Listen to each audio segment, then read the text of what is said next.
Boa noite, meu amigo, minha amiga.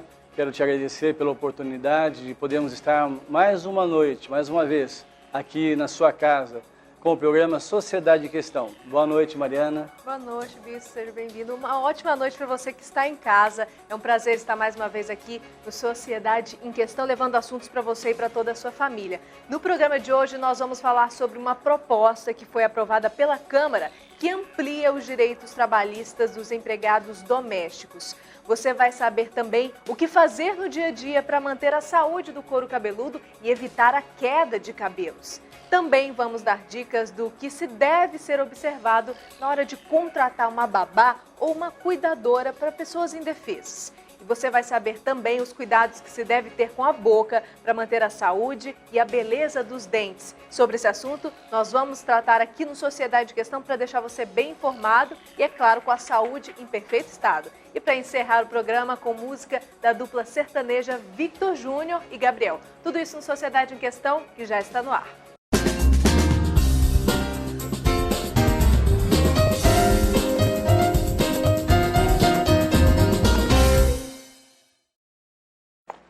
Estamos de volta com Sociedade em Questão, agora 9h07. Não deixe de participar do programa de hoje, ligando no 3254-1079 e dando a sua opinião ou fazendo a sua pergunta em qualquer um dos nossos quadros de entrevistas de hoje, tá? A sua participação é muito importante. E agora a gente vai falar sobre direitos trabalhistas, porque uma nova proposta de emenda à Constituição que amplia os direitos trabalhistas dos empregados domésticos foi aprovada na Câmara. Agora, aguarda a segunda votação antes de seguir para a apreciação no Senado. Bom, e para falar sobre esse assunto, nós estamos com o conselheiro da OAB, o especialista na área de direito trabalhista, doutor Antônio Pereira. Boa noite, seja bem-vindo, doutor. Boa noite a todos. Boa noite, doutor Antônio. Seja bem-vindo à Rede Fonte de Comunicação. Para nós, doutor Antônio, o que significa, já que esse trabalhador doméstico ele é tão importante, tão fundamental na nossa sociedade hoje, e o que tem sido votado realmente é uma proposta vantajosa para os trabalhadores? Perfeito.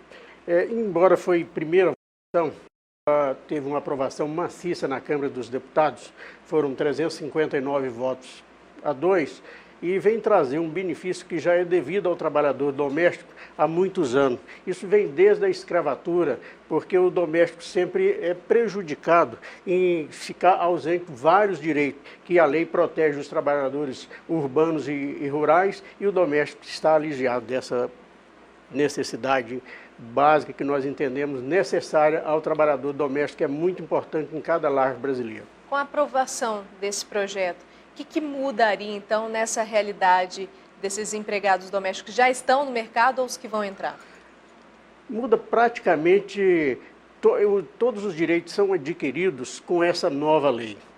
Isso aí vai tirar da informalidade aquele trabalhador que muitas vezes não tinha um FGTS, um fundo de garantia, hora extra reconhecido.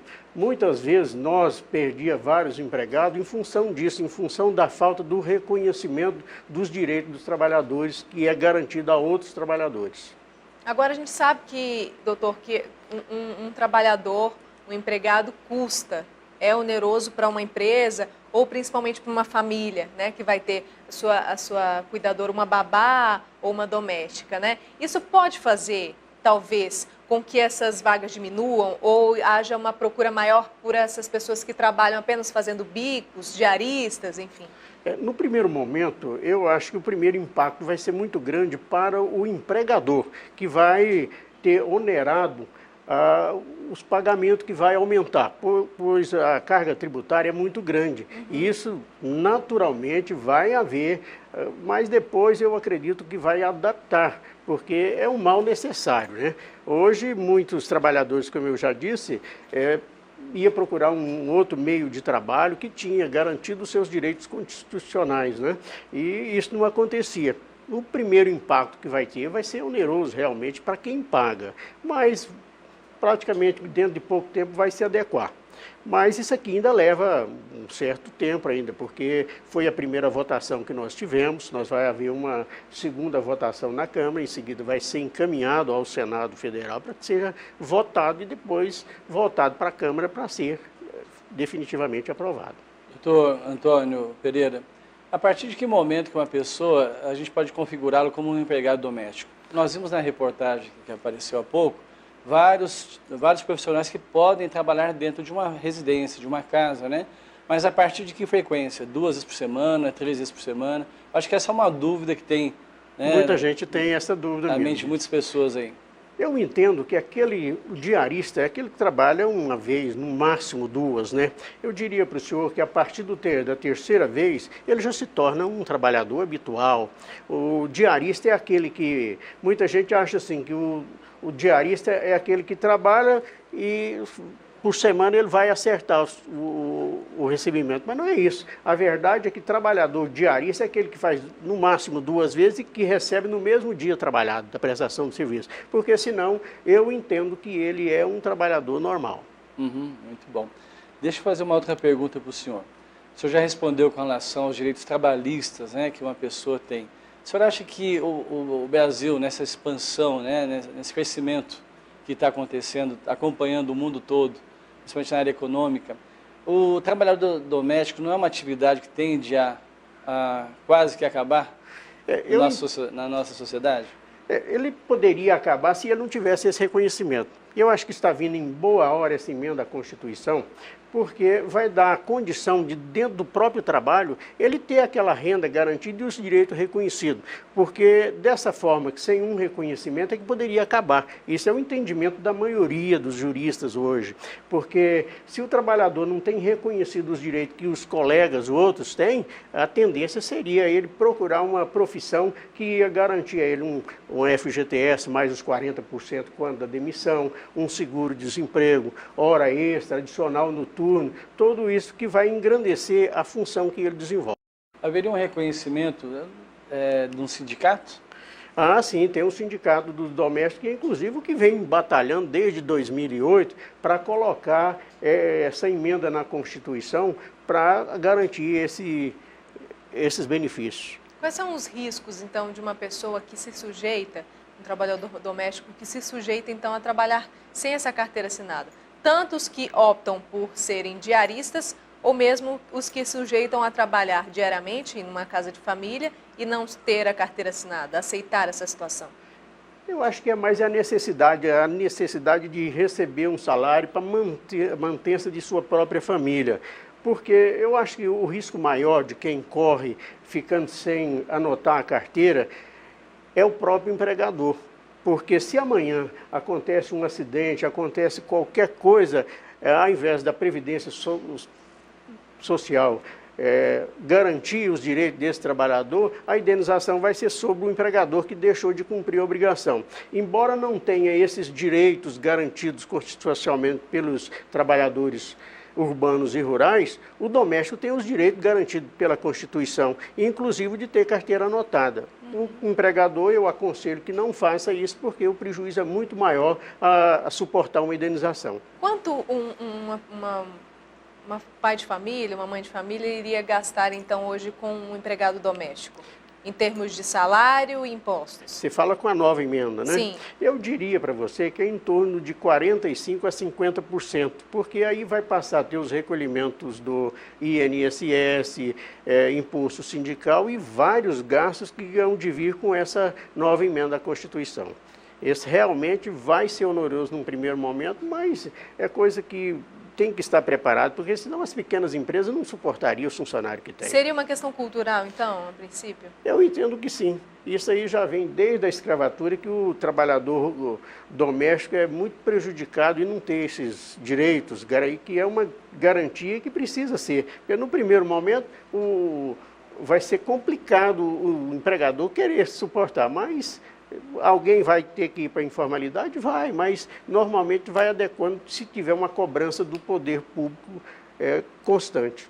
Doutor Antônio, já que foi mencionado que é uma questão cultural, o Brasil, um estado como o nosso, Goiás, né, Centro-Oeste, Mato Grosso, Tocantins, é normal nas famílias, por nós sermos um estado rural, vamos dizer assim, agrícola, onde muitas pessoas têm ajudantes dentro de casa, que vêm da roça ou vêm do interior, pessoas que às vezes estão em casa de uma família, né, que foi até acolhida por uma família. Como é que nós vamos fazer essa diferença, já que essa cultura já é entranhada, né, dentro da nossa própria sociedade. Como que a gente vai fazer a diferença? Às vezes tem pessoas que, eu conheço exemplos de pessoas que trabalham numa casa há 40 anos, viram hoje do patrão que foi criança, nenê, acompanhou toda a fase infantil, adolescência, juventude, viu casar e às vezes até parte da família. Como é que a lei vai enxergar esse tipo de relacionamento? Em ambos os casos. Eu diria para o senhor que seria até um reconhecimento por parte desse empregador que tem essa empregada há tantos anos, valorizar, adequar na própria lei e valorizando o trabalhador, dando a ele o direito de um FGTS, de um seguro-desemprego e uma futura aposentadoria. Eu acho que esse benefício que está sendo conseguido com essa emenda à Constituição vai favorecer e dar um reconhecimento do empregador àquele que já trabalha com ele há tantos anos. Isso automaticamente vai acontecer e vai vir para o bem de todos os empregadores e do próprio empregado, que vai se sentir valorizado com essa nova conquista. Eu acho que a figura do empregado doméstico é um reflexo até da figura da dona de casa. Perfeito. Eu não conheço alguém que trabalha mais, Mariana, do que a dona de casa.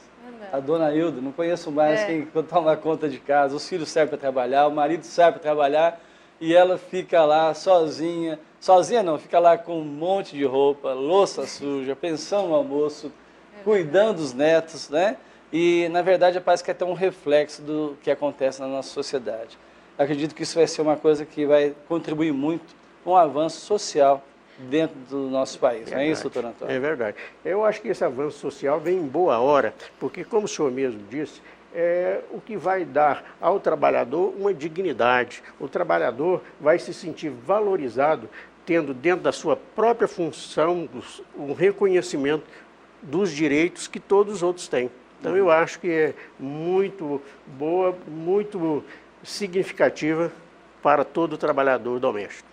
Ótimo, então. Obrigada pela sua presença. Nós conversamos com o doutor Antônio Pereira. Ele é conselheiro da OAB, especialista na área de direito trabalhista. Para finalizar, essa lei sendo aprovada, passa a valer só a partir do ano que vem? Eu acredito que só a partir do ano que vem, porque ela ainda vai ter uma votação na Câmara, mais uma no Senado, e aí sim que deve ser promulgada para poder, a partir daí, ter os direitos. Tá ótimo. Obrigada. Muito obrigado a todos. Uma boa noite. Boa noite. A gente vai para um rápido intervalo, daqui a pouquinho a gente volta.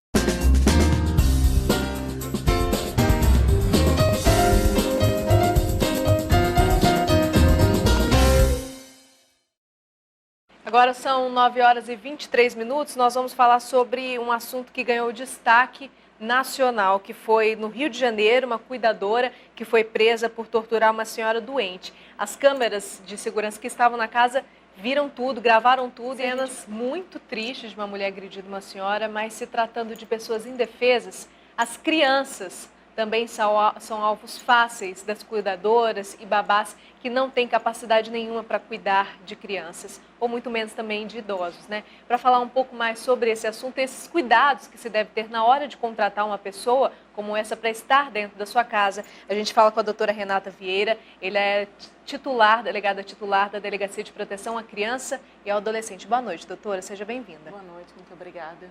Boa noite, doutora Renata. Deixa eu fazer uma pergunta para a senhora, que eu creio que todo mundo que assistiu essa reportagem agora ficou estarrecido. Com relação à criança, quais são as orientações que nós devemos ter com relação a elas? Olha, a contratação de uma cuidadora, né, para tratar de crianças e principalmente bebês, ela tem que ser feita de uma forma muito transparente, né? Os pais, eles precisam delimitar para aquela cuidadora o que pode e o que não pode ser feito com relação ao filho deles, né? Principalmente quando se trata de bebês muito pequenos. Então, essas pessoas, elas precisam ter experiência profissional, né? Os pais, eles não podem ficar com receio de fazer qualquer tipo de ligação para ex-patrão, para saber o porquê que aquela pessoa saiu do seu trabalho.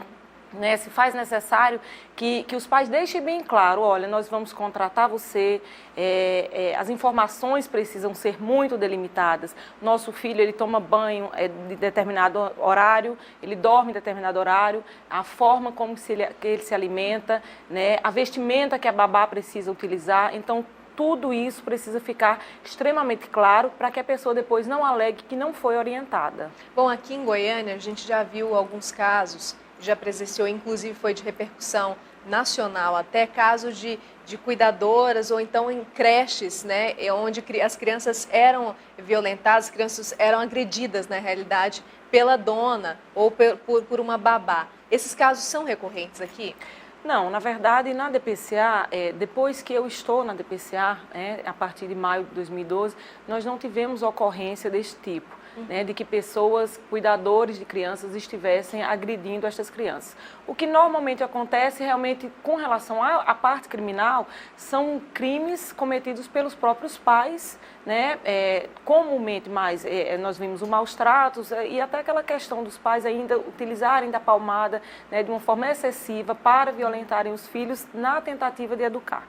Mas com relação aos cuidadores, nós percebemos que não existem tantos fatos aqui registrados na nossa delegacia com relação a crimes praticados por eles. O que existe mesmo é a falta de orientação, a falta de delimitação. Muitas vezes os pais chegam chateados com algum fato que foi praticado pelaquela pessoa que estava cuidando da criança, mas que não chega a ser um crime propriamente dito.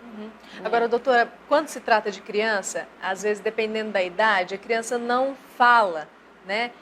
A criança ainda não fala ou ainda tem medo de falar se está sendo agredida, se está sendo mal cuidada. Como é que a gente pode perceber, então, no filho, independente da idade, ele pode demonstrar, sim, que está sendo agredido, que está sofrendo algum tipo de violência? Com certeza. A criança reage, ela reage de diversas formas.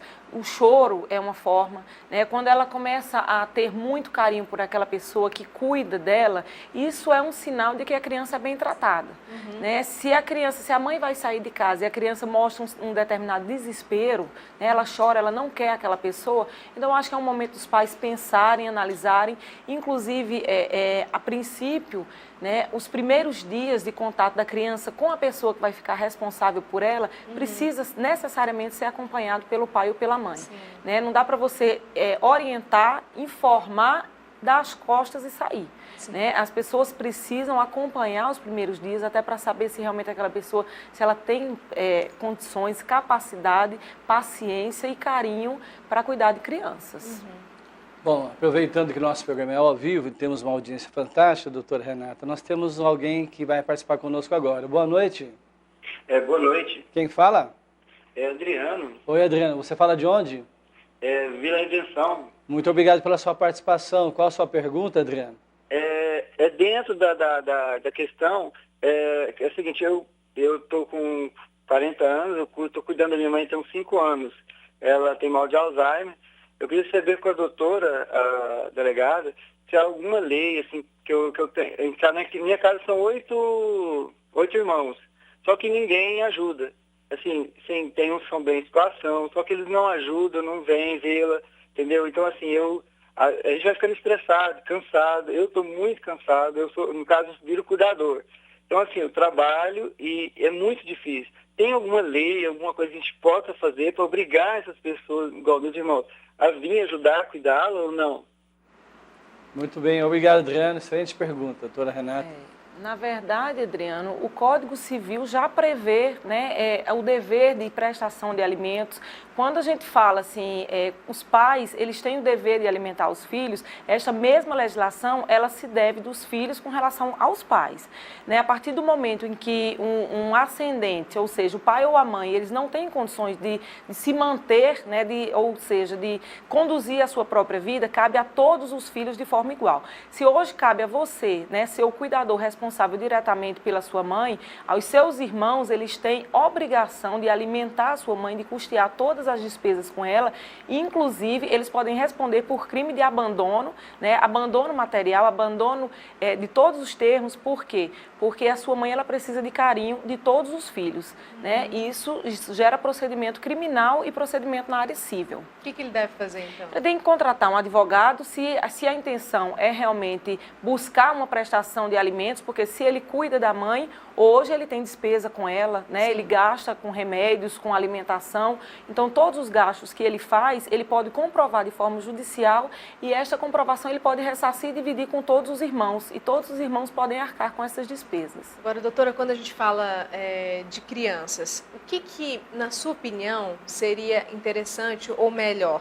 Deixar com uma babá, uma cuidadora ou deixar em uma creche? Olha, isso vai depender muito da idade da criança, né? Porque eu acredito que a partir dos 2 anos já seria uma idade ideal para que os pais pudessem deixar numa creche o seu filho. Só que eles precisam também ter muito cuidado com essa creche, né? Nós temos que pensar no lado da criança. Se você deixa apenas uma criança de 2 anos de idade 24 horas nas mãos de uma cuidadora em casa, o desenvolvimento dessa criança pode não ser tão satisfatório quanto aquele que vai para uma creche, porque ela vai ter como brincar, ela vai esgotar todas as energias e acaba que ela não vai estressar tanto os pais, né? Porque ficar apenas em casa, isso acaba que gera um transtorno tanto para a criança quanto para os pais quando chegam em casa, que querem dar atenção ao filho, mas também querem descansar. O ideal seria que eles começassem a analisar essa creche, né? Porque não é novidade para ninguém. Nós tivemos um problema que foi de repercussão nacional, né? Por conta de uma negligência ocorrida exatamente nos cuidadores de uma creche. Né? Recentemente eu relatei o inquérito do berçário Alegria do Saber, onde foram 4 pessoas indiciadas, sendo que os proprietários, eles foram negligentes exatamente na contratação de uma responsável sem nenhum tipo de experiência, né? Esta moça, ela não teve o menor cuidado ao perceber, a receber aquelas crianças, ela não estava disposta a ter atenção com as crianças. Então, eu acho que os pais, eles têm que realmente ser, nós podemos dizer assim, ser chatos, né? Porque é a vida dos filhos dele que alguém vai cuidar. Né? É a pessoa que você mais ama que você vai entregar nas mãos de alguém. E essa pessoa que se dispõe a cuidar de crianças, eu acho que ela primeiro tem que se perguntar a si própria, será que eu tenho condições, né, de fazer isso? Porque você tem que ter uma dedicação integral, todo mundo sabe que criança requer uma atenção exclusiva, né? Não tem como você fazer várias coisas ao mesmo tempo e cuidar de crianças. Então, assim, os pais, eles têm, lógico, que colocar as crianças num berçário, numa creche, mas tem que ter também muito cuidado, né? Analisar todas as condições, quais são as normas, as regras da creche e se aquelas regras, se elas são seguidas, né? Porque no papel tudo fica muito bonito. Nós estamos com mais uma outra participação ao vivo. Boa noite. Boa noite. Quem fala? Weber. Weber, você fala de onde? De Goiânia. Qual o setor, Weber? Setor universitário. Muito bem. Qual é a sua pergunta para a doutora Renata? Eu gostaria de saber, doutora Renata, como é que a gente faz para pesquisar, para mim contratar uma cuidadora da minha criança?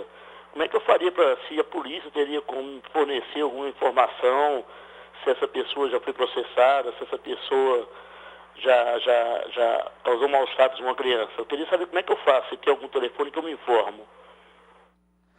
Olha, na verdade, o que acontece? A Polícia Civil, nós fazemos investigação e o procedimento investigatório, ele é um procedimento sigiloso, né? Quando uma pessoa está sendo investigada, isso não significa dizer que ela é culpada, né? O procedimento, ele vai para o Poder Judiciário e após o juiz sentenciar com uma condenação, é que aquela pessoa realmente tem, né, uma condenação, nós podemos dizer, olha, realmente ela cometeu um crime. Enquanto está no âmbito da polícia, nós apenas fazemos a investigação. A partir do momento que eu indicio aquela pessoa, nós pelo menos podemos dizer ao Poder Judiciário, olha, eu acredito que foi ela que cometeu esse crime e eu estou encaminhando todas as provas que eu consegui apurar. Então, nós não temos como fornecer nenhum tipo de elementos para dizer se uma pessoa responde ou não por um crime de maus tratos. Tá? O que você tem que fazer é realmente pelo menos buscar informações com relação às pessoas que essa pessoa já trabalhou.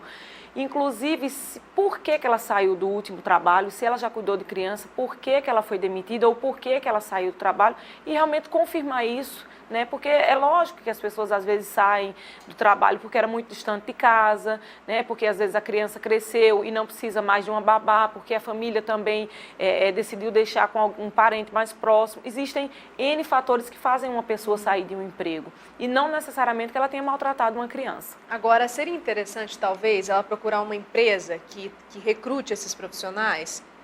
Teria mais possibilidade de ser um profissional mais capacitado e mais de confiança? Na verdade, essas empresas, elas fazem exatamente o que os pais deveriam fazer, né? Elas poupam os pais desse trabalho de pesquisa, eles tentam pelo menos ter um cadastro daquelas pessoas, isso facilita muito, né? Então, seria uma boa alternativa para a pessoa conseguir contratar alguém para cuidar de uma criança. Profissional, né? Com certeza. Doutora Renata, nós vimos na reportagem agora há pouco que o filho, né, se preocupou em colocar uma câmera e onde foi constatado a maneira errada que aquela mulher estava tratando a sua mãe. É legítimo isso também? A pessoa pode ser... Nós podemos colocar câmeras assim ocultas dentro de casa? A lei nos dá um amparo legal disso está sendo feito? Na verdade, o legítimo, legalizado, seria você informar para aquela babá que a casa está sendo monitorada, né? A pessoa deveria estar sendo informada de que ela é controlada, mas que isso não traz, o máximo que poderia acontecer, essa pessoa, numa futura ação penal, alegar uma ilegalidade da prova, né? Porque muitas vezes, se você coloca uma filmagem, você pode também estar violando a privacidade dessa pessoa e ela não está cometendo crime algum. Então, o ideal seria que a babá tivesse conhecimento, né? Lógico, se você está desconfiado de que ali acontece um crime, você não vai informar, porque aí você já informa para a polícia e aí a polícia que entra com esses meios de investigação, né? Se somos nós que pedimos autorização judicial para informar, para colocar meios de prova para apurar um provável crime que esteja acontecendo naquela casa, a pessoa não vai ser informada e aí não existe a ilegalidade da prova. Mas uma pessoa por si só, colocar uma filmadora dentro da sua casa e essa filmadora num local escondido com a intenção de, às vezes, ver se acontece ou não o crime, sem elementos nenhum, isso pode trazer um problema para ela, né? O ideal é realmente, assim, se a pessoa tem condições, monitorar por câmeras de filmagem é uma alternativa excelente, né? Se todas as pessoas que tivessem criança pudessem, pelo menos, dentro do banheiro, dentro né, onde a criança usa, o quarto da criança ser monitorado e a babá ficar ciente disso, né? Isso não tem ilegalidade nenhuma, muito pelo contrário, isso traz segurança para os pais e também para a babá, porque lógico que ela quer, né, que a relação com ela, com a criança e com os pais, quando realmente é uma pessoa do bem, ela quer que seja uma relação saudável e não de desconfiança. Ótimo, então. Agora, então, se a pessoa tem alguma desconfiança, é melhor entrar em contato com a polícia, né? Com certeza. Se acredita que, se percebeu que a criança... Porque a criança, ela tem reações, né? Nenhuma criança aparece com mancha no corpo, né? Se não houve uma pancada. Então, aquela cuidadora, ela tem que explicar a origem daquela marca, né? Começa a conversar com a criança a partir de 2 anos de idade, a criança já começa a dar os primeiros sinais, né? Ela consegue explicar o que é uma tapa, um tapa, quem foi que bateu, né? Eu acho que os pais eles têm que começar a ter diálogo com as crianças a partir do momento em que a criança consegue se expressar. Isso precisa ficar bem claro, inclusive dentro da casa, no momento da contratação e durante o decorrer. Eu acho que os pais eles têm que realmente ter um relacionamento muito transparente com a pessoa que está cuidando do filho deles. Ótimo. Doutora Renata Vieira, delegada da Delegacia de Proteção à Criança e Adolescente, obrigada pela participação e pelos esclarecimentos. Eu agradeço. Muito obrigado. A gente vai para um rápido intervalo, daqui a pouquinho a gente vai falar mais sobre a saúde da boca também e outras dicas de saúde para você. Até já.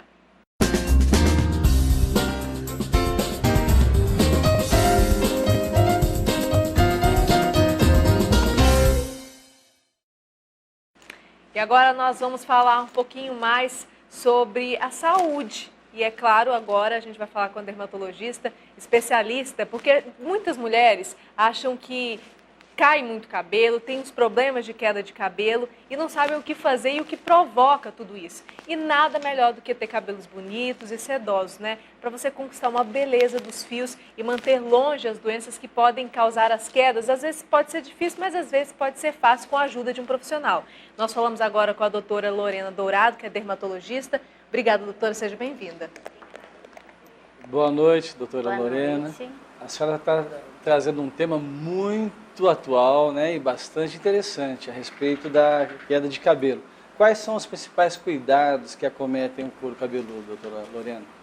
O nosso couro cabeludo, ele, assim como toda a parte do nosso corpo, nossa pele, a gente realmente tem que ter muito cuidado com ele. Ele acumula oleosidade com o passar do dia, né? E por isso a gente tem que realmente fazer as lavagens do couro cabeludo. Para lavar, a gente tem que procurar produtos que não sejam tão agressivos para o cabelo. Usar realmente shampoos mais neutros, que não sejam tão agressivos. Não necessariamente os shampoos sem sal que se propagam, porque na verdade todos os shampoos têm sal. O que muda é que uns têm uma quantidade maior e outros uma quantidade menor de sal. Mas na verdade procurar realmente shampoos que sejam mais neutros. Os shampoos eles têm a função de lavar o couro cabeludo e o cabelo e de certa forma eles acabam ressecando um pouco o fio. Então por isso que nós orientamos sempre a utilizar o condicionador, passando principalmente nas pontas do cabelo, porque o couro cabeludo acaba tendo uma oleosidade com o passar do dia que não necessita do condicionador. Agora a senhora falou de shampoos que não sejam tão agressivos. O que seriam shampoos que não são agressivos? São realmente aqueles shampoos mais neutros. Os shampoos infantis, para quem lava o cabelo todos os dias, são shampoos ideais porque realmente são shampoos que não deixam tantos resíduos no cabelo. Os shampoos para quem tem problemas com as caspas, aí tem que utilizar shampoos mais fortes, que são um pouco mais agressivos e ressecam mais os fios. Que são aqueles shampoos realmente para antisseborreicos. Tem tanto aqueles comerciais que passam frequentemente na TV, propaganda, quanto os prescritos por um dermatologista. Então, aí você tem que usar o shampoo mais específico. E para as pessoas que realmente assim têm problemas de queda de cabelo, o ideal é utilizar aquele prescrito por um médico dermatologista. Doutora Lorena, levando em conta hoje que o nosso dia tem 24 horas e é pouco, né, para aquilo que a gente tem que fazer, Uma correria. o estresse é uma das causas principais da queda de cabelo? O estresse causa queda de cabelo e realmente é uma coisa difícil hoje em dia da gente não ter uma causa estressante. É lógico que a gente sabe que quando é uma causa de queda de cabelo, o estresse, geralmente é esse estresse maior do que o estresse do dia a dia. É realmente quando a pessoa passa por um problema importante de saúde, um problema familiar, alguma coisa assim. Então é um estresse um pouco maior. Mas a gente sabe que aquele estresse do dia a dia também, se for uma coisa que estiver realmente levando a pessoa a um desgaste importante, pode levar à queda de cabelo. Mas existem várias outras causas de queda de cabelo. Pois é, vamos falar dessas. Quais são as principais? Além do estresse, a gente pode ter queda de cabelo por falta de alimentos, então as pessoas que estão desnutridas ou que estão fazendo uma dieta muito importante, isso pode levar a uma queda de cabelo. Então realmente é importante manter uma nutrição adequada, porque isso pode dar queda de cabelo. Tem as doenças como a dermatite seborreica, que é a caspa, pode dar queda de cabelo. E a causa que a maioria das pessoas conhece, que é aquela da calvície, que a gente chama de alopecia androgenética.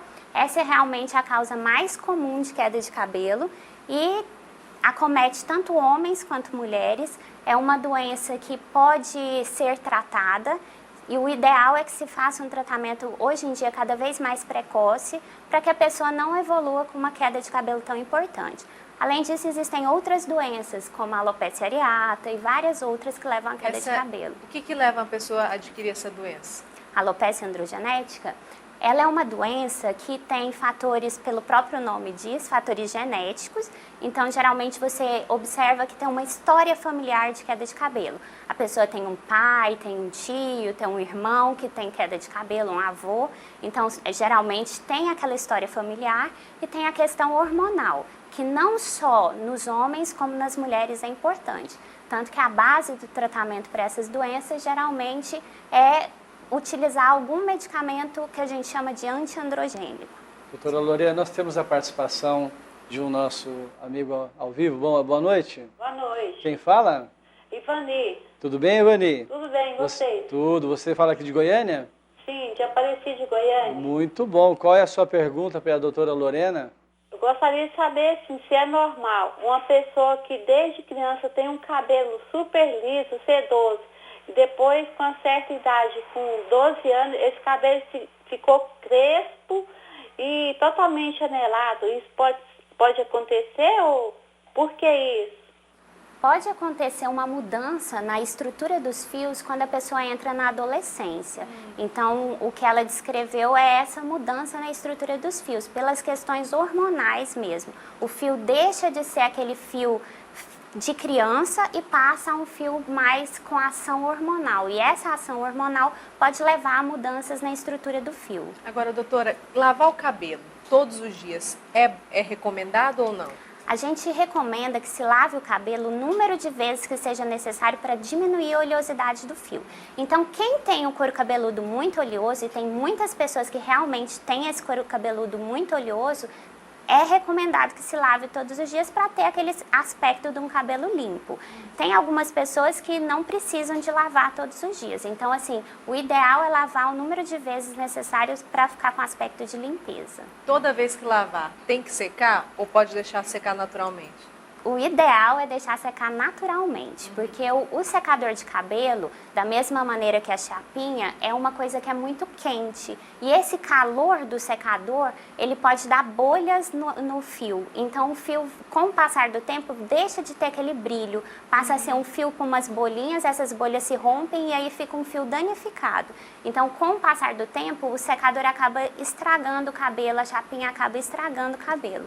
Então, o que a gente orienta? Tem algumas horas que você tem que usar um secador de cabelo. Vai fazer um penteado, uma coisa, você acaba precisando de secar.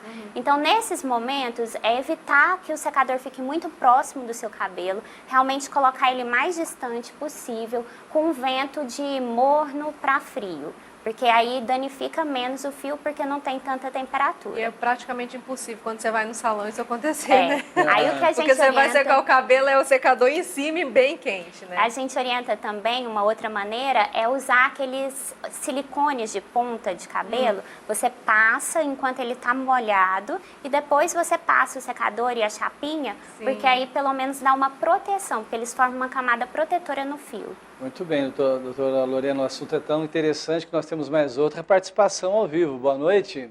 Boa noite. Quem está falando? Maria Clara. Tudo bem, Maria Clara? Tudo. Você fala de qual setor aqui? Eu falo do setor Vila Mariana e Aparecida de Goiânia. Muito bom, muito obrigado pela sua audiência. Qual a sua pergunta para a doutora Lorena?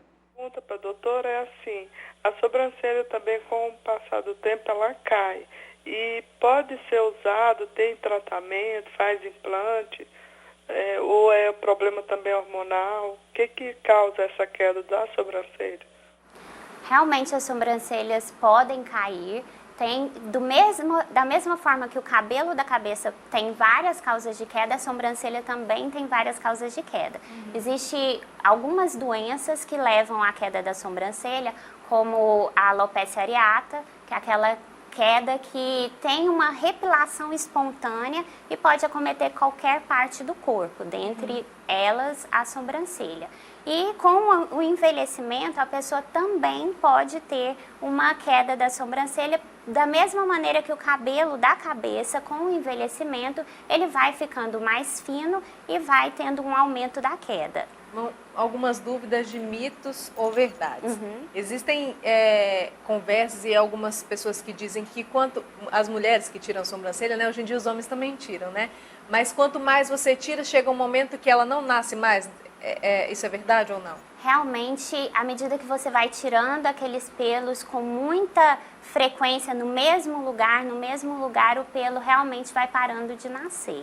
É como se você estivesse frequentemente provocando um trauma ali, um estresse naquele lugar e acaba virando uma cicatriz no lugar. Então, perde aquele pelo. Então, por isso que realmente a gente não orienta tirar muito fininha a sobrancelha, porque depois de um tempo, se você usa frequentemente daquela maneira, fica complicado. Aí você acaba tendo que passar para os tratamentos, que pode ser um implante, né, cirúrgico.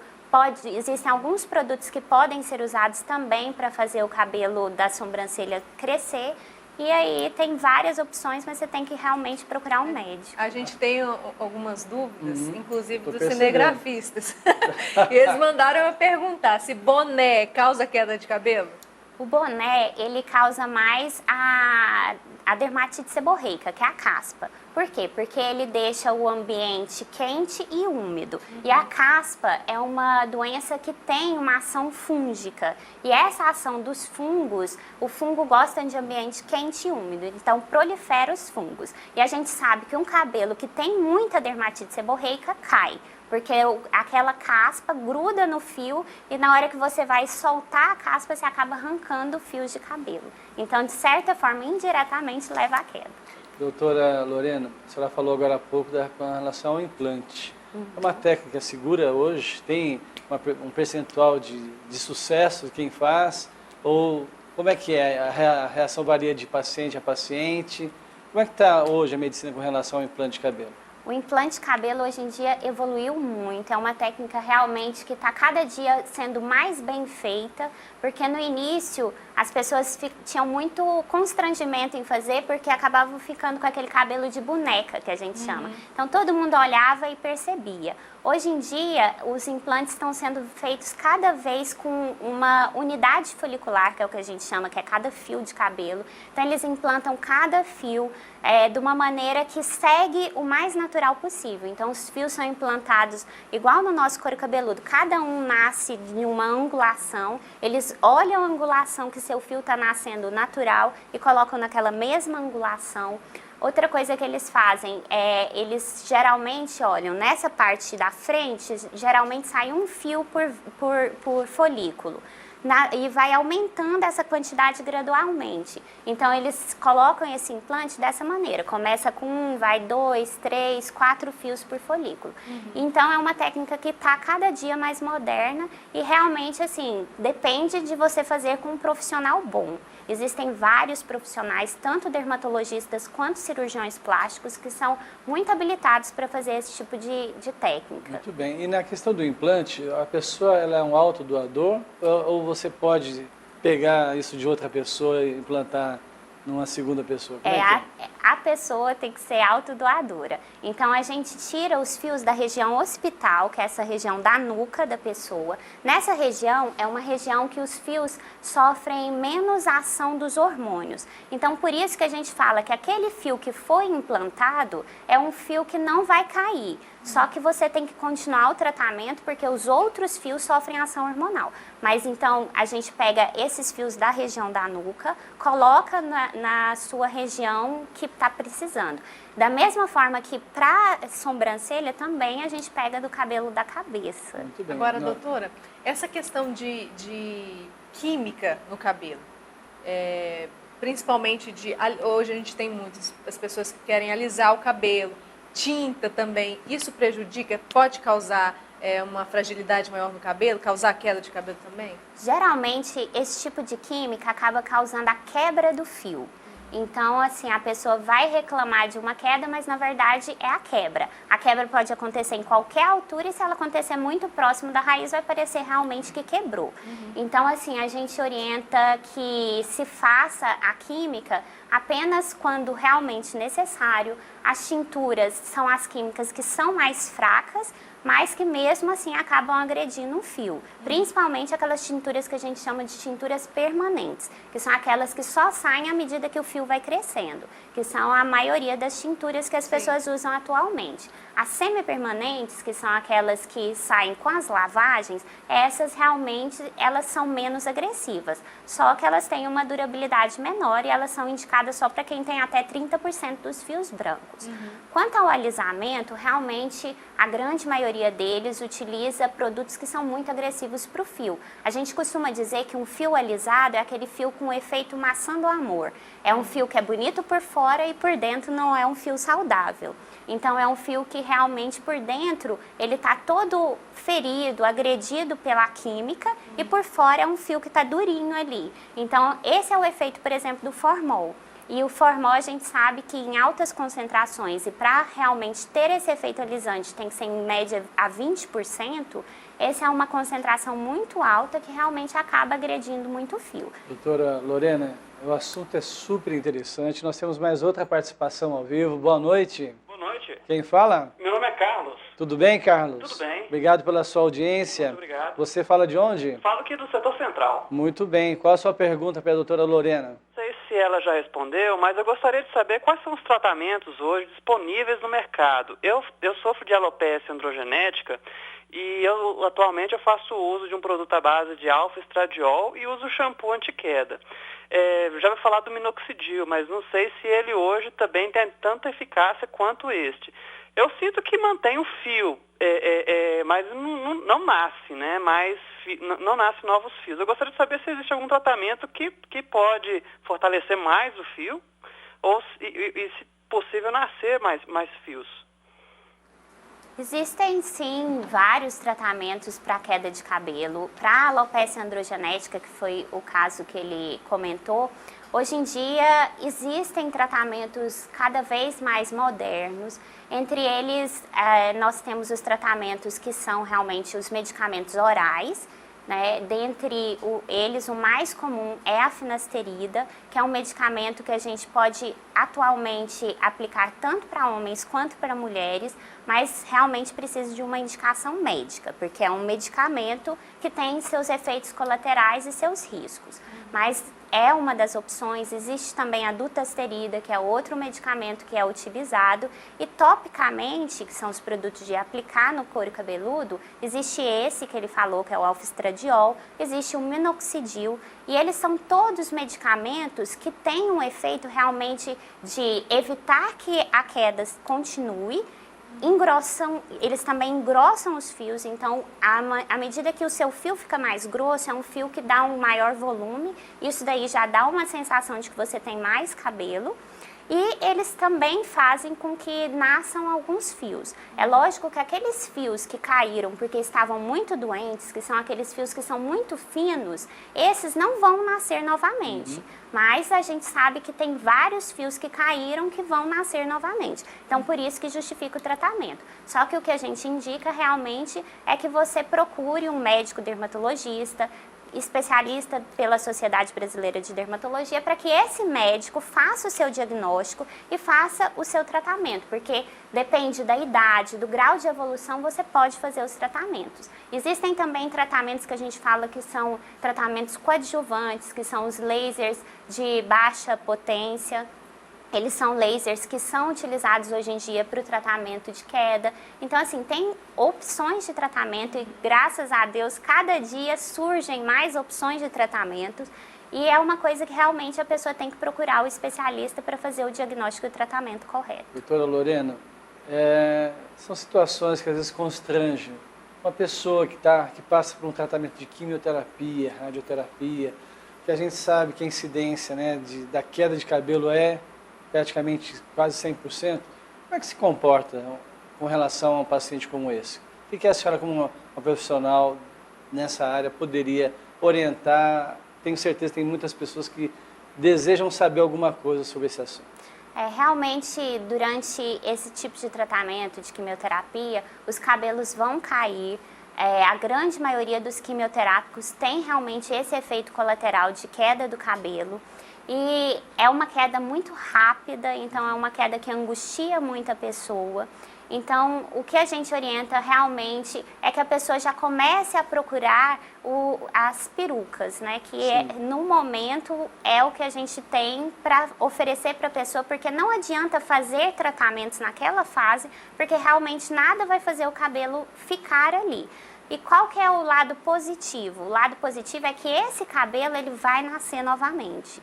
Então, assim, é uma queda abrupta, mas é um cabelo que volta a repilar totalmente. Então, ele nasce novamente. Algumas vezes demora, em algumas pessoas é mais lento o processo, em outras é mais rápido. Mas ele volta a nascer. Dentro desse processo cirúrgico, de cirurgia, a anestesia leva à queda de cabelo? Anestesia geral, geralmente a gente, não sei se é um mito, né, mas acontece isso? Não, na verdade não é a anestesia em si, é o que a gente chama de o estresse cirúrgico. Então toda cirurgia, realmente a pessoa tem uma queda de cabelo depois da cirurgia. Cabelo e todos os pelos do corpo, na verdade. A gente fala de cabelo que é a parte mais visível, a parte né? mais visível. Mas acaba acontecendo isso... Pode acontecer nos outros pelos do corpo, sim. E realmente é por um estresse cirúrgico, da mesma maneira que toda mulher, depois que tem filho, ele passou pelaquela gestação, o cabelo durante a gestação, raramente a pessoa tem essa queixa de queda de cabelo, realmente é um momento que os hormônios ajudam os cabelos a se manterem bonitos, só que depois da gestação tem aquele estresse, e a pessoa realmente, depois de uns 3 meses do fator estressante, é que começa a perceber a queda. Então, assim, a pessoa às vezes fala, não, mas já foi 3 meses atrás que eu fiz minha cirurgia. Só que a queda se manifesta depois de 3 meses e pode durar até 1 ano. Puxa, nós temos mais uma participação. Depois eu tenho uma pergunta pelo público masculino aqui, viu, doutora Lorena? Boa noite. Boa noite. Quem fala? Adelaide. Tudo bem, Adelaide? Louvado seja Deus. Amém. Obrigado pela sua audiência. Você fala de onde? Da residencial 14 bis. Muito bom. Qual a sua pergunta para a doutora Lorena? Doutora Lorena, eu tenho minha netinha de 1 ano de idade e a mãe é muito estressada. E a bebê, ela é muito estressada, tem só 1 aninho, e ela arranca os cabelinhos assim na frente, sabe? E come e mastiga os cabelinhos, entendeu? E hoje eu estava percebendo, eu fui lá e estava percebendo que estava só nascendo assim, tudo aquele, tá aquela falha muito grande e está nascendo, sabe? E ela arranca todinha assim, sabe? Eu não sei se é nervoso, não sei o que está acontecendo. O que você me orienta a fazer, no caso, eu passo para ela, a mãe dela, fazer?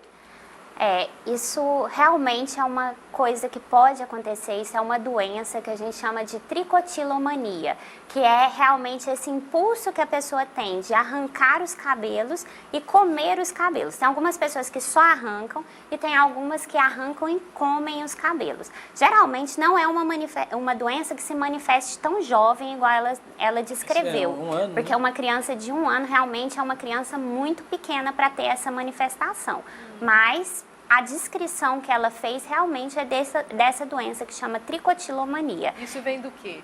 É uma doença que tem que ser tratada psiquiatricamente falando. Então, assim, o que nós dermatologistas fazemos é encaminhar para o psiquiatra fazer um acompanhamento. A grande maioria das vezes a pessoa também tem que passar por acompanhamento de psicólogos, fazer terapia, porque primeiro a pessoa tem uma certa dificuldade em aceitar que é ela que está fazendo aquilo com o cabelo dela, às vezes ela não percebe que é ela, então assim, aquela fase de aceitação é difícil e depois o tratamento não é fácil, porque geralmente é uma coisa que é um hábito tão forte da pessoa que ela não percebe que está fazendo isso. Então, é uma coisa que o tratamento é longo e demorado. Então, a gente ajuda com alguns medicamentos para a pessoa, além dos medicamentos que ela vai tomar, que o psiquiatra vai prescrever, a gente ajuda com medicamentos de passar para a pessoa realmente ter uma eficácia maior no tratamento. Muito bom.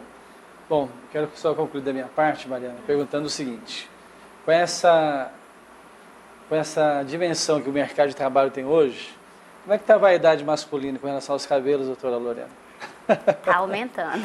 Eu vi o pessoal perguntando os bonés aqui, né? Realmente, a vaidade masculina está aumentando não só com relação aos cabelos, mas com tudo. Uhum. Realmente, os homens hoje em dia procuram os dermatologistas para manter a pele mais bonita, para realmente ter um aspecto mais jovem da pele. Então, os cabelos, dentro dessa procura, está cada vez aumentando. É lógico que a grande maioria que procura ainda são as mulheres, mas os homens procuram não só para para fazer o implante capilar, mas também numa fase mais precoce para evitar aquela evolução. Então, assim, hoje em dia, cada dia mais tem pacientes mais jovens procurando. Ok, muito obrigado. A gente tem mais muitos assuntos para falar com a doutora, já está convidada para voltar, tá? Para a gente falar mais sobre esse assunto, porque muita gente estava querendo ligar para participar. Obrigada, doutora, pela presença. Muito obrigada, eu que agradeço. Eu estou às ordens se vocês precisarem. Tá ótimo. A gente vai para um rápido intervalo, daqui a pouquinho a gente vai falar sobre a saúde da boca, beleza e a importância da beleza de um sorriso. Daqui a pouco, até já.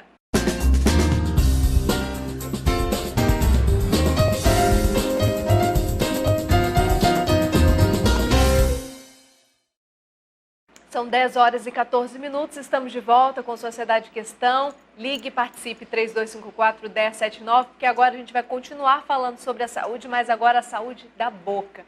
Porque quem não quer, né, ter um sorriso bonito, branquinho, bem cuidado, né, com a boca bonita, isso faz todo mundo ficar mais feliz e coloca a autoestima lá em cima, não é isso? Mas como conquistar tudo isso? A gente vai falar sobre a importância também da beleza desse sorriso com a doutora Silvinha Lemos. Boa noite, seja bem-vinda, doutora. Boa noite, obrigada pelo convite. Boa noite, doutora Silvinha, é um prazer ter a senhora retornando aqui à Sociedade em Questão e, acima de tudo, sabendo que a Rede Fonte, a Fonte TV Canal 5, é a casa da senhora também.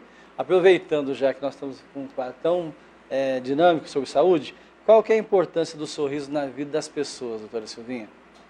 Bom, essa é uma pergunta assim que é mais complexa, porque muitas vezes essas pessoas que buscam, por exemplo, um tratamento de odontologia hoje, ela está muito mais ligada, às vezes, à odontologia estética do que à saúde no geral. Porque eu percebo que de uns 10 anos para cá, as pessoas têm buscado muito isso, cada vez mais. Como profissional da odontologia estética, que sou, eu observo cada vez mais as pessoas preocupadas com a harmonia do sorriso na face. Então, não era como antigamente, que as pessoas buscavam, por exemplo, olha, eu quero fazer esse tratamento e pode ser uma restauração qualquer, pode ser de qualquer cor, um amálgama serve, uma restauração escura serve. Não, hoje as pessoas, quanto mais estético e quanto mais resistente. E graças a Deus a odontologia moderna é uma odontologia estética, mas uma odontologia muito resistente. Por que a gente não colocava resinas nos dentes posteriores, as restaurações brancas nos dentes de trás para mastigar? Porque elas não tinham resistência. Por isso era optada, né, pelos amálgamos. A gente optava pelos amálgamas, que são restaurações mais metálicas ou blocos metálicos.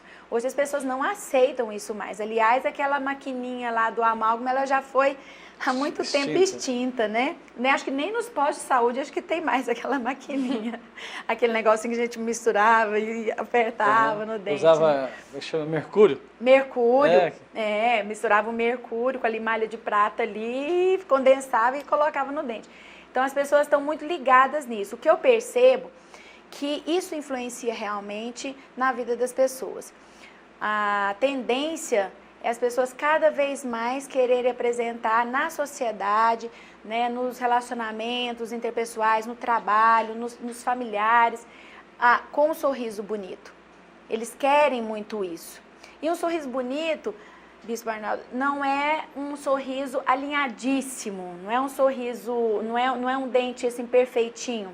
Às vezes ele tem ali assim o seu charme, por ele ser um pouquinho torto, mas é clarinho, limpinho, uma boca saudável, que inclui uma boca livre de tártaro, livre de bactérias. Isso tudo juntando é um complexo que leva você a ter um sorriso bonito. Então não é só um sorriso alinhado, é um sorriso que não tem também uma boca que não tem mau hálito, um dente branco, um dente livre de processos bacterianos, como por exemplo cárie, doença periodontal, entendeu? Agora, qual que é a importância então desse sorriso hoje? As pessoas, a beleza do sorriso, da boca, faz com que a pessoa, quando procure um dentista ou quando procure a senhora, fala assim, eu quero arrumar aqui porque eu não estou me sentindo bem, e quando está tudo prontinho? Você percebe que as pessoas realmente, a autoestima se eleva, a pessoa fica mais feliz? Muito, muito. É algo assim impressionante, porque A boca é ponto de concentração visual. A gente está conversando aqui, eu estou olhando para sua boca, estou olhando a boca do Bispo Arnaldo. Aliás, isso é muito tenso. Depois eu vou dar um testemunho pessoal, viu, doutora Silvinha? Aliás, é perfeita. Então, quando a gente está conversando, a gente observa mais a boca. É ponto de concentração visual. Raríssimas pessoas olham para os olhos, conversando e olhando para os olhos. Então, a pessoa ela fica cada vez mais inibida se ela não tiver um sorriso bonito e harmônico, né? Então, eu cada vez mais, quando eu finalizo um tratamento, assim, é motivador para você continuar fazendo isso pelas pessoas, porque as pessoas, cada vez mais que recebem esse sorriso, por exemplo, no meu consultório, elas mudam o estado de espírito. Não é só um fato de receber um sorriso novo, ela muda até o relacionamento dela, às vezes na empresa, ela sorri mais, às vezes uma pessoa que às vezes não sorria de forma nenhuma, e ela expressa através dessa forma de ser o que ela é, e que muitas vezes expressa uma forma errada, que às vezes ela não é, na realidade. Ela não é uma pessoa muito séria, uma pessoa muitas vezes assim, muito dominadora. Porém, através daquele ato de não sorrir e de ficar ali com a expressão sempre muito fechada, as pessoas imaginam que ela é uma pessoa, sabe, sem muita emoção. O que é possível fazer hoje para ter toda essa transformação? Que a senhora trouxe alguns exemplos, né? Isso. Vamos ver? Vamos ver. Vamos ver, então, alguns exemplos do que pode ser feito aí. Isso, esse caso é um caso interessante que mostra que não é só a ortodontia que a maioria das pessoas imagina assim, não, o meu dente está torto e eu preciso de colocar um aparelho e isso vai corrigir tudo. Odontologia estética, ela envolve cor, posição de dente e formato desse dente. Então, muitas vezes, como mostra na imagem, essa pessoa tem um sorriso gengival, é um dente mais curto, e ela tem também, após tirando o aparelho, ela mostra que os dentes delas não estão tão bem alinhados ainda. Então, às vezes, é necessário colocar as lentes de contato, as facetas de porcelana, para mudar a posição e o formato desse dente ainda. Que foi o que aconteceu Que foi o que aconteceu, que às vezes tira o aparelho, mas infelizmente ainda não traria a estética ideal. Teve que fazer uma intervenção de cirurgia periodontal, uma cirurgia gengival. Parece outra boca, né? Parece outra boca. E outro caso interessante, outro fato interessante que eu vejo nessa imagem. A pessoa, mostrando novamente, se tiver como colocar a imagem que apresenta ela de aparelho é um sorriso infantil. E quantas pessoas chegam para mim, por exemplo, às vezes advogados, juízes, às vezes numa posição de muita liderança e que tem um sorriso infantil. E que precisa de ter um sorriso mais dominante. Porque os dentes são pequenos. Porque o dente é curto. E aí tem a intervenção da cirurgia da gengiva que coloca o dente maior e tem as lentes de contato, as porcelanas, que faz com que esse dente fique mais alongado, feche espaço. Então a gente pode ter esse artifício hoje. E que é muito seguro. Depois de colado isso aí, acabou. Ele vai ficar pro resto da sua vida. Doutora Silvinha, então a senhora está nos contando o seguinte, que o sorriso pode então fortalecer a personalidade da pessoa. Com certeza, isso chama visagismo. Aliás, eu sou adepta a essa filosofia, porque o visagismo, ele vem contribuir a fortalecer a sua imagem ou até mudar um pouco a sua imagem. Por exemplo, uma pessoa que tem um ar muito dominante, muito sério, às vezes um pai de família que às vezes ele tem um dente assim muito quadrado, muito retangular e que às vezes ao sorrir ele já passa ali que ele é o chefe, ele não é nem o chefe, ele é o chefão, ditador. Poderoso chefão. Ele é o rei. Aí, às vezes, aquela expressão, ela é muito forte demais. Aí, o que a gente faz? Às vezes, a gente coloca um ângulo menos saliente, quebra um pouquinho o ângulo desses dentes, deixa esse dente um pouquinho mais não é nem feminino, mas é um dente mais suave, mais delicado. A família agradece. Então, a família agradece porque a hora que ele sorri, fala, nossa, parece que a expressão dele está mais tranquila. Mas isso depende muito do que a pessoa quer expressar, porque muitas vezes ele gosta disso. E muitas vezes ele prefere também a mudança. Por exemplo, pessoas, como eu estava falando, que têm um sorriso muito infantil e que falam, eu tenho uma posição no meu trabalho e que exige um sorriso mais dominante, um sorriso que expressa mais dominância. Aí a gente tem que ir para um dente mais quadrado. Um dente mais triangulado é um dente que é um pouco mais que dá mais suavidade para essa pessoa. É uma pessoa mais sensível, uma pessoa que é mais delicada. Então, depende do seu momento e do que você também está querendo expressar na sociedade ou nos seus relacionamentos interpessoais.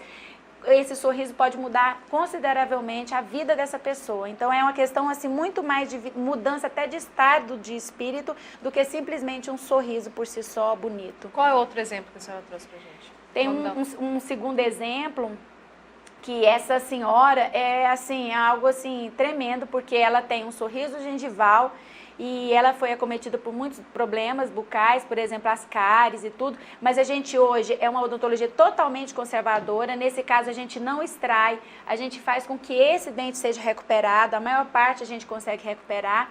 E a gente vai encapar esses dentes depois da cirurgia gengival e a gente observa que essa pessoa, ela teve uma mudança drástica, né? De um sorriso muito... É a mesma pessoa? É a mesma pessoa, é. Até rejuvenesce, né?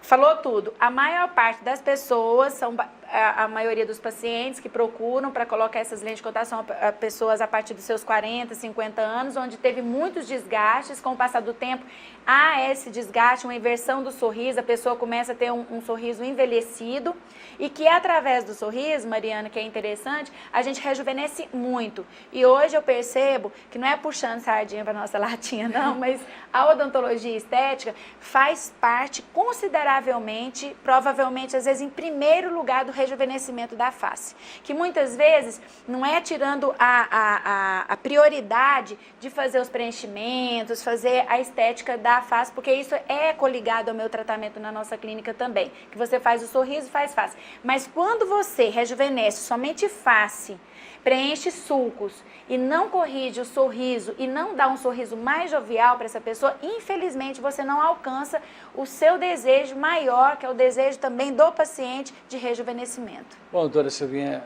levando um pouquinho para o lado da Bíblia aqui, a Bíblia diz o seguinte: o coração alegre aformoseia o rosto.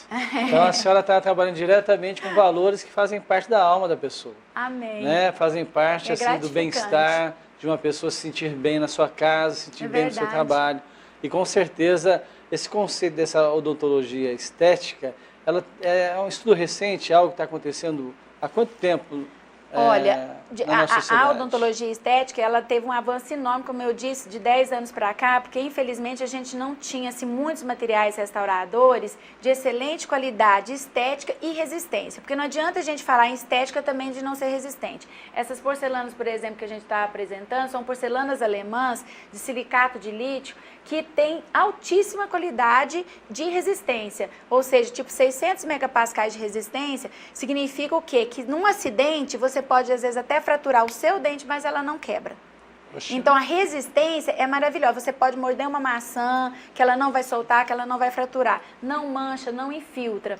Então, quando a gente tinha algumas facetas, seriam de resinas, mas essas resinas, infelizmente, você tomava muito café, ela absorvia a cor e logo ela manchava. Hoje, essas porcelanas, como a gente vê muitas pessoas aí, artistas globais, usando, a maioria está com essas lentes de contato, a gente vê que o sorriso sempre está branquinho, porque não tem absorção de cor, isso é maravilhoso. Então, resistência e também a translucidez, a naturalidade foi conquistada. A senhora está falando a respeito do clareamento dos dentes, ele está sempre branquinho. Essa questão, ainda é utilizado hoje o clareamento mesmo? E existem técnicas mais avançadas hoje? Muito. Clareamento é uma das técnicas para clarear dentes, clareamento a laser, clareamento caseiro, ainda é muito utilizado.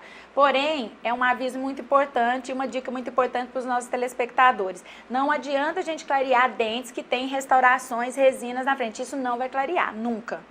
Então tem que ter muito cuidado com clareamentos que às vezes estão sendo usados indiscriminadamente, sem o acompanhamento do profissional, porque ele usa o clareamento e o dente dele fica mais manchado, porque vai clarear o pedaço do dente dele, que é dente, vai clarear o esmalte e a dentina, porém não vai clarear aquela restauração que ele tem na frente.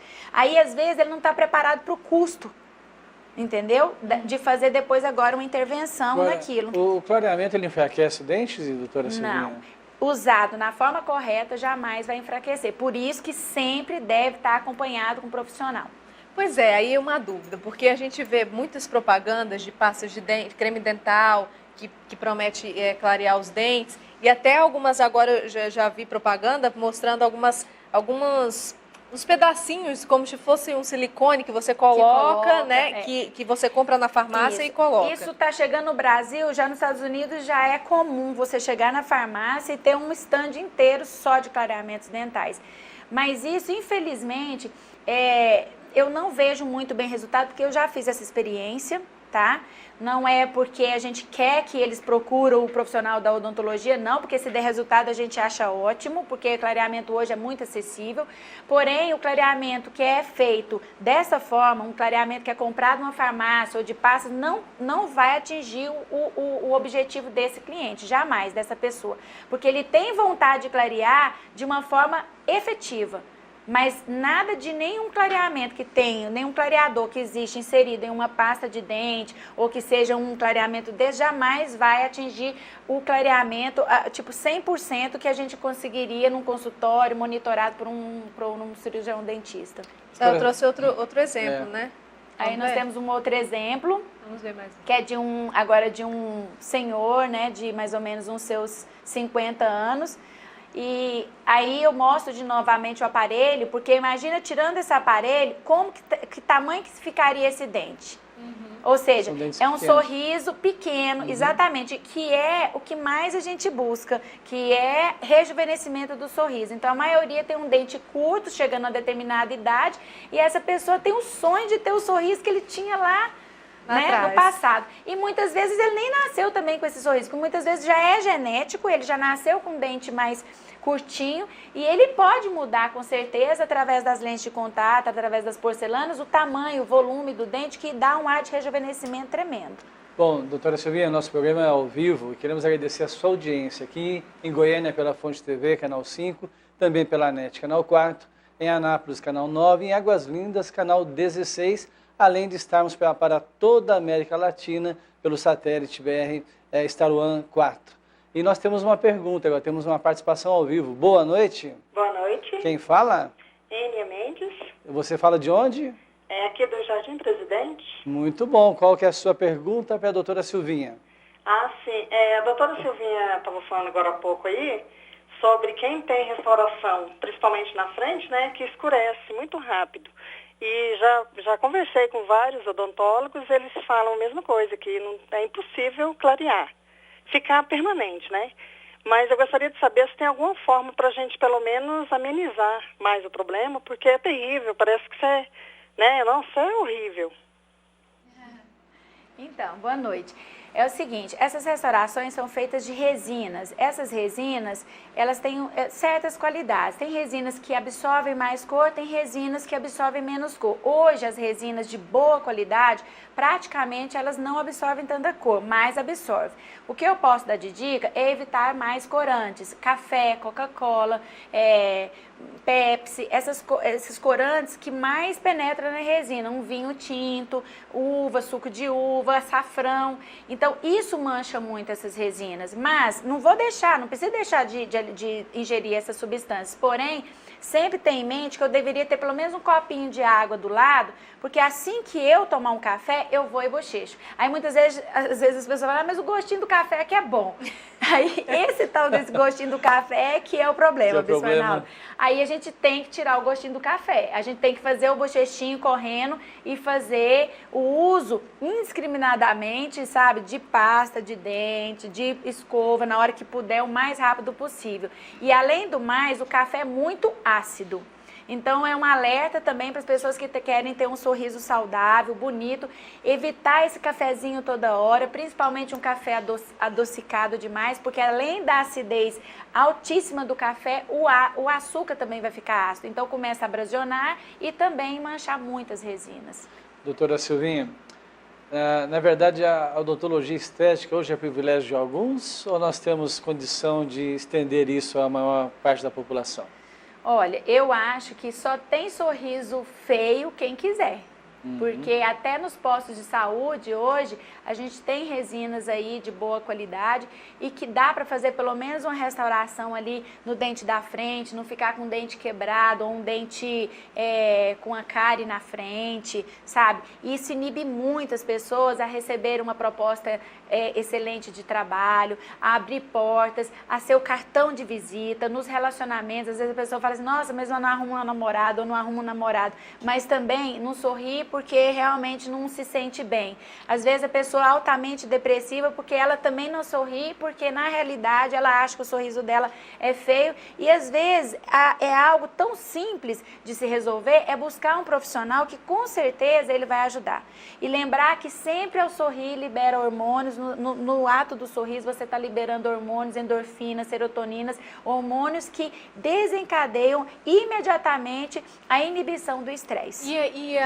Até a limpeza, uma simples limpeza nos dentes já dá um aspecto diferente. Já ajuda muito. Às vezes você não tem condição de fazer um clareamento, mas tem condição de ir fazer uma profilaxia, uma limpeza. Porque muitas vezes só a pasta, o ato de escovar, você não tira certas manchas. Mas uma profilaxia é tão econômico, então assim, procurar um profissional o mais próximo possível. E hoje a odontologia é no geral, sabe? Nós temos aí cirurgiões maravilhosos. Hoje a nossa odontologia, graças a Deus, a brasileira, é uma odontologia assim, já num nível muito avançado, bem reconhecida mundialmente e que nós temos excelentes profissionais. E nós temos aí diversos tipos de materiais, ou seja, aquele que quer um sorriso mais duradouro, que quer um sorriso que te dê uma confiança no morder e não manchar de forma nenhuma, são as porcelanas.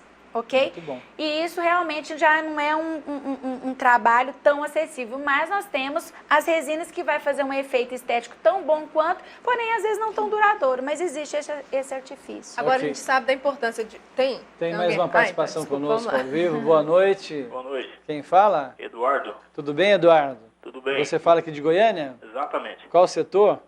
Balneário. Muito bem. Qual a sua pergunta para a doutora Silvinha, Eduardo? Eu queria conversar com uma pergunta para ela. É assim, o seguinte, qual lugar que seria melhor para mim fazer um implante dentário? Que eu perdi meus dentes muito cedo, sabe? Eu tenho 50 anos, sabe? Então, assim, eu uso prótese, né?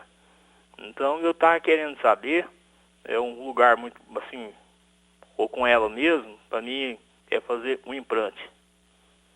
Certo. Eduardo, olha, a gente tem, assim, diversas clínicas excelentes na cidade, sabe? Então, assim, a partir do momento que você sabe que o profissional é especialista em implantodontia, pode ter certeza que você vai estar fazendo um bom lugar. Agora, sobre materiais, infelizmente, odontologia, como em toda a área da saúde, nós temos materiais de A a Z.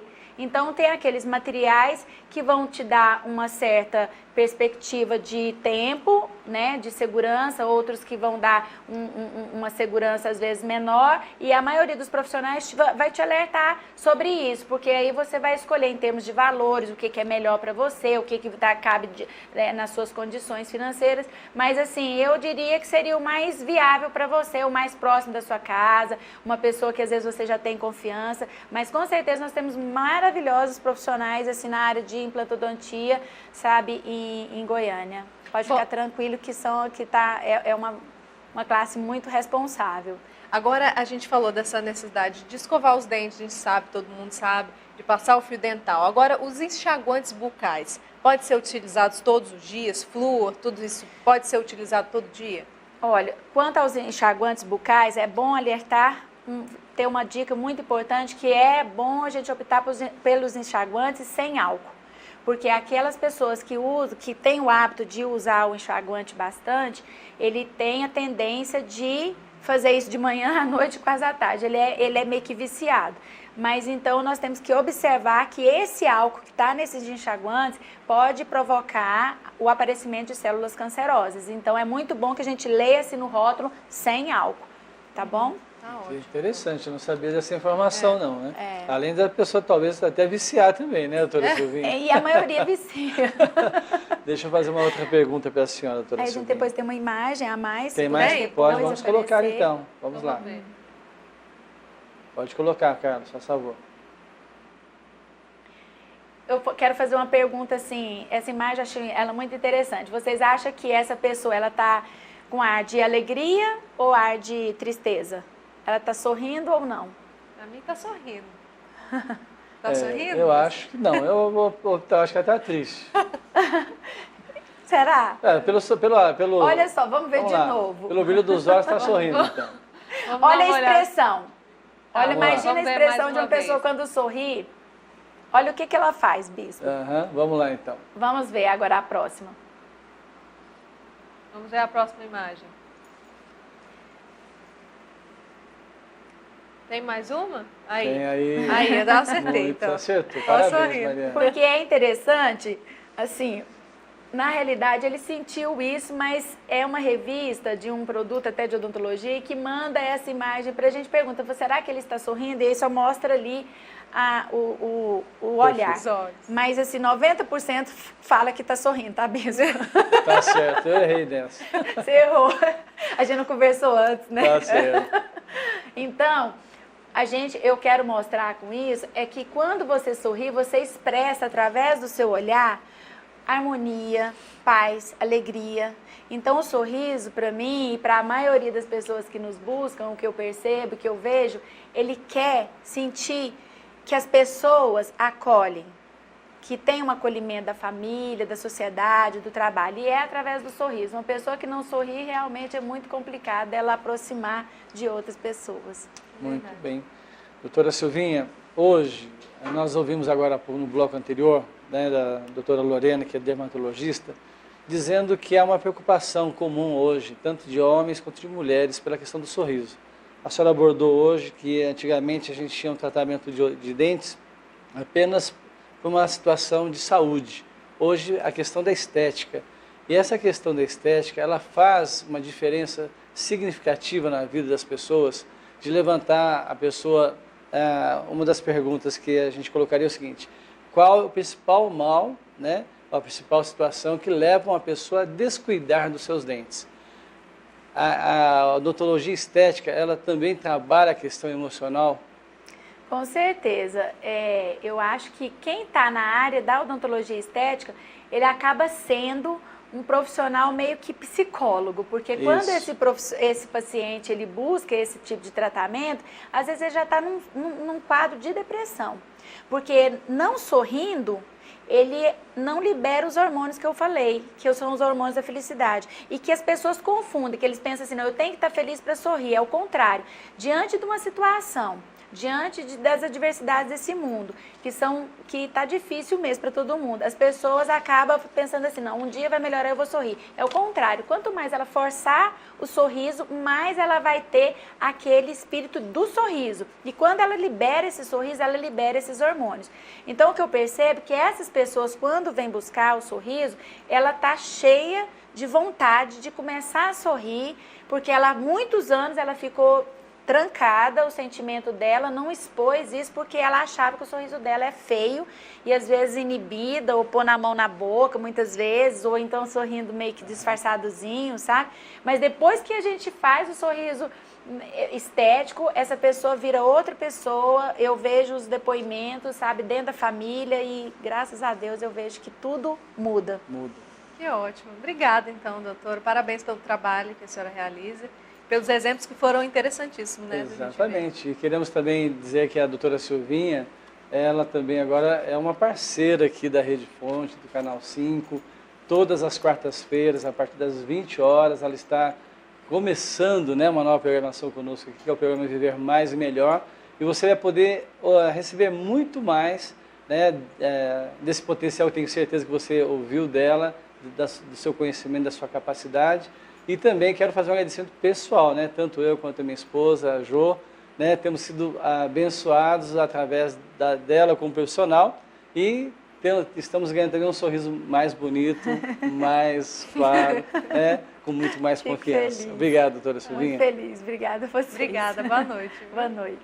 Boa noite, né, Bispo, que a gente encerra por aqui. E antes de nós terminarmos, Mariana, quero agradecer também ao apóstolo César Augusto. Ele está retornando já dos Estados Unidos. Ele passou esses 10 últimos dias lá, em campanhas e também nos congressos da nossa Igreja da Fonte da Vida.